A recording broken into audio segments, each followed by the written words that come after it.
Ladies and gentlemen, boys and girls, you're watching Willie's Sports Talk. And here's your host, Willie Cook. Hey, welcome to the show. Right now we're located in Powder River Sunshine Coast, Powder River, BC. Behind us we have FaZe United and Powder River Villa going on. Today on our show we have three beauties from Powder River, legends of the game. And today we're going to be talking about the Boxing Day game. To my right, I have Stevie Ronson. Welcome to the show, Stevie. Thanks, Willie. Thanks for having me. You're welcome. And Ian Limstead. Yep, please speak. And legendary Bill Cornwell. Oh, you're very welcome. Hey, just so how did the Boxing Day event start? Tell me from day one. Well, it was an immigrant from Glasgow, George Richardson. 1968, we were playing local soccer. I played for the Inn, and then it was changed from the Inn to the Legion.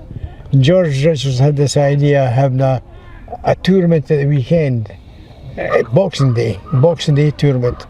Then it was sponsored by the Cup of Milk. Cup of Milk. Cup of Milk, yeah. The Powder River News sponsored that, is that correct? They sponsored it, but the funds that we got went to the UNESCO. The money that we made went to UNESCO. That was the donation that we'd made annually through the Cup of Milk.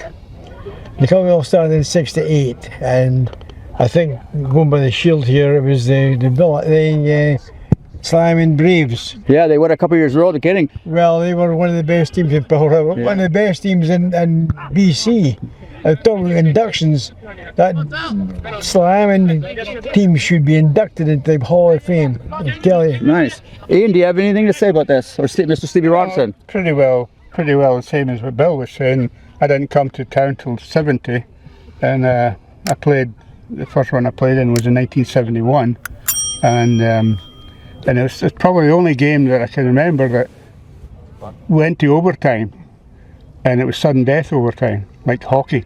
I'd never experienced anything like that before. It was like golden goal. Yeah, golden goal, but you don't see that in soccer. No, not anymore at all. And Dewis Brown was the guy that scored it. Yeah. The teacher at Max Cameron. I'll never forget that. And but that was the first time, and then it went on from there. And there were a good crowd of volunteers and people that got into it to build it up as Boxing Day approached. Right. Stevie?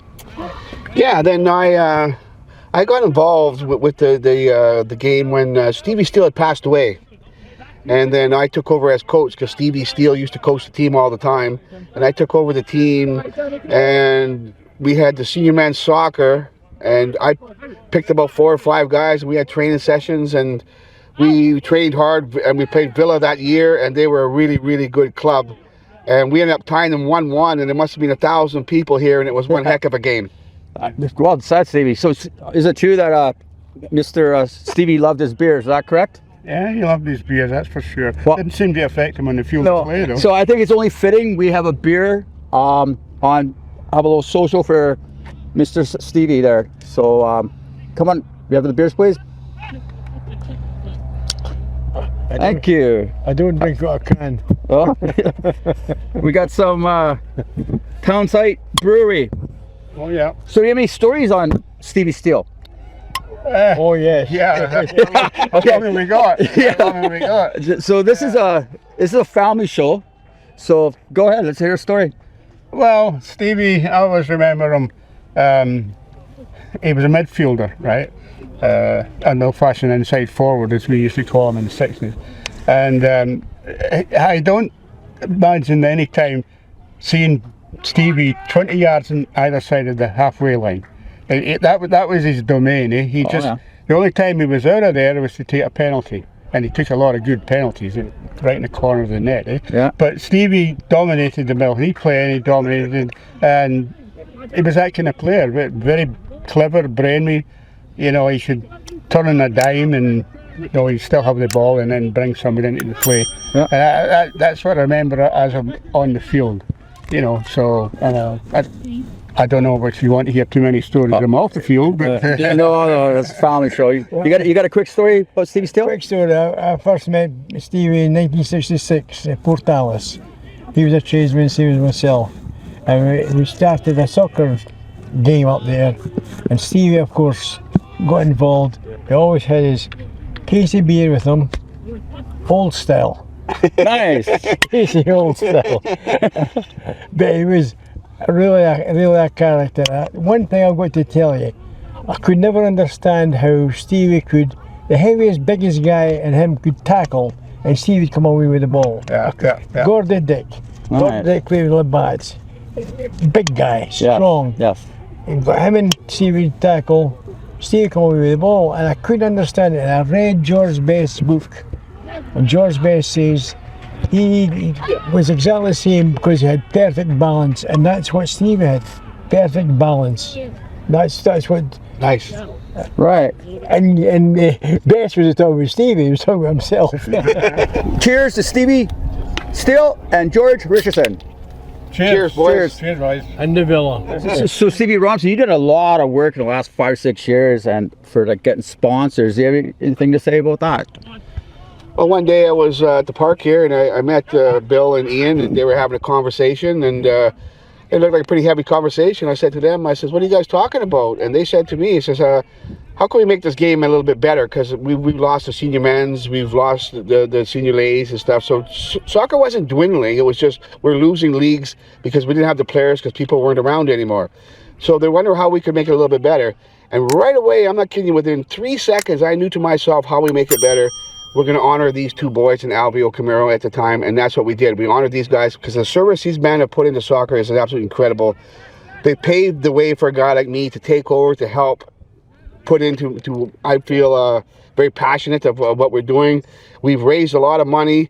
This will be my 4th year involved in what we're doing, and this year will exceed over $10,000. Wow. And we donate all that money to locally. We donate to the Salvation Army and the food bank. A Power River Food Bank is what we do with our money. And the sponsors, I never try to take something just from somebody. I know a lot of people in town. They help me out. I used to go to the local stores and that. I did that. Last year, what I did, because I instead of going to the same people all the time, I went to people like Brett Pence, Steve Warman, my boss, AGG Logan. They can't get prizes and everything like that. But what they did, they donated money to their favorite restaurants so we could get people into the restaurants as well. Oh. We're trying to make it a full circle. That's what I call it. Beautiful. Well done. Well done. And rumor has it, or is it going to be a new format this year for the soccer game? For the Boxing Day game? It's not a bit of a new format, I guess you could say. It's funny that you talk about who won it first, the Slam Braves. Yes. So this year we're going to be playing the Clahaman Braves, Yes. So they'll be playing Stevie Steelers. The Braves will be playing the Steelers, and it should be very entertaining. And who's the Steelers coach this year?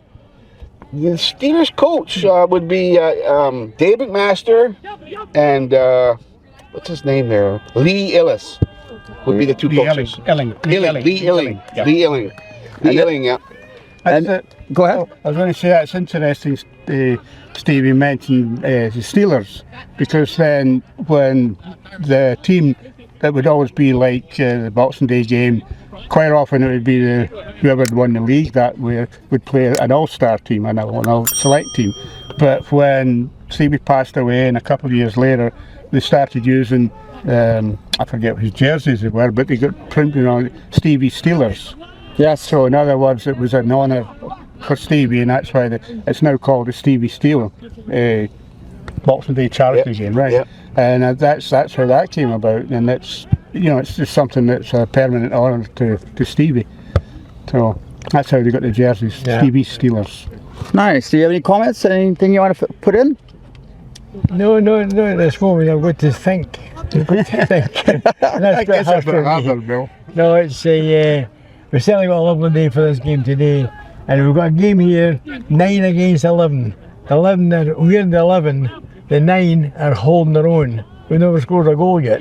No. I think they might have got one. They might have got a one at the beginning of our interview here.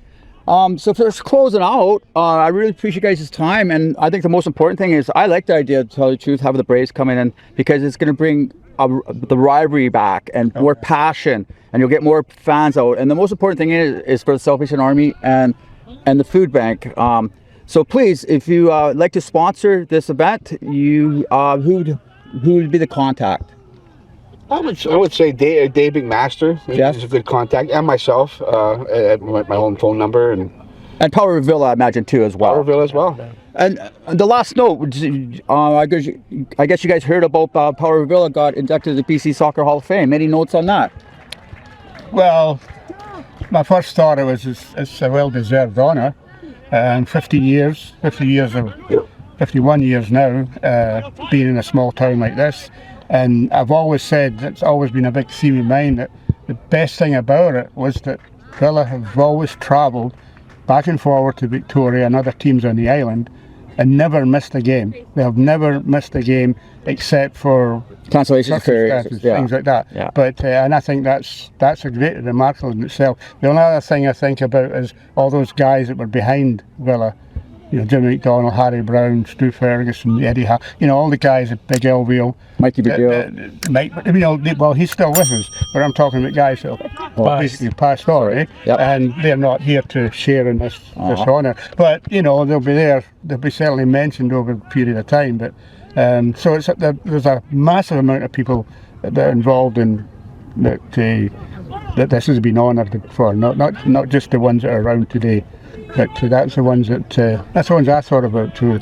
The other thing I'd like to mention as well, that I had my father-in-law here from Scotland, who had been a professional soccer player for 12 years in Scotland and in England and in France in the 30s.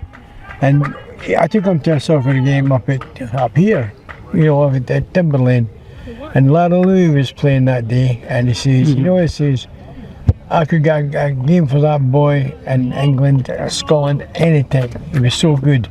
He says, why don't they have a town team? I says, they don't have a town team. He says, they should have a town team. So anyway, I spoke to Dewis Brown. I says, would there be any chance to organise a team for the town? We didn't have a name, we didn't have Villa, that was no name at the time. He says, oh, I would be interested in that. He says, what? He says, I'd be running it.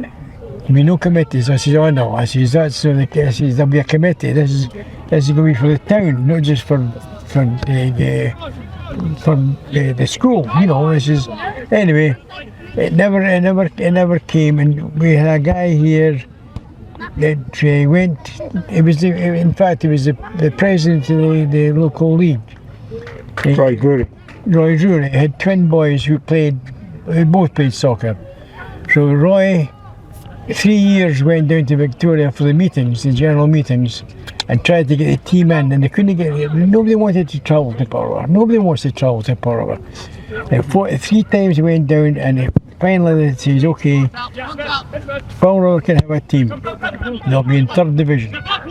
So we started off in 3rd division with the Villa, and they took a lot of players from teams that almost decimated the Legion, which was we took 3 or 4 players from that team to the Villa, and that's how it all started. That was in 92? 72. 73. Wow. First year was 73. 72, 73. First year in the league, yeah. And that was it. That's how it's. So it was just. And they promoted us right from 3rd division to the Premier League or the 1st division. They just said, well, we're winning all the games. I think we only lost 1 game. Or we lost 2. We lost 1 in the cup, provincial cup. But we just went straight. They said, oh, you guys, you're too good for any of these leagues. They put us right in. And we found our first season in the 1st division, I think we ended up in 5th place. Yeah. Which was pretty good. Oh, yeah. You know, from That's 2 how it years all before started. having nothing, you know.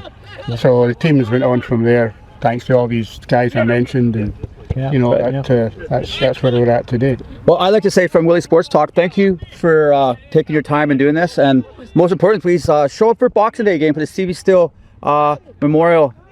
It'd be good soccer, and like I said earlier, it's a big, huge fundraiser for the Salvation Asian Army and the food bank. So thanks, guys. Thanks, Mr. Steve Warrenson. Thanks, Willie. Innocent. Thanks, Willie. I might even get a game. Yeah. And thanks for watching Willie's Sports Talk. If you like our videos, please hit the like button and subscribe to our channel, as it really helps the channel grow.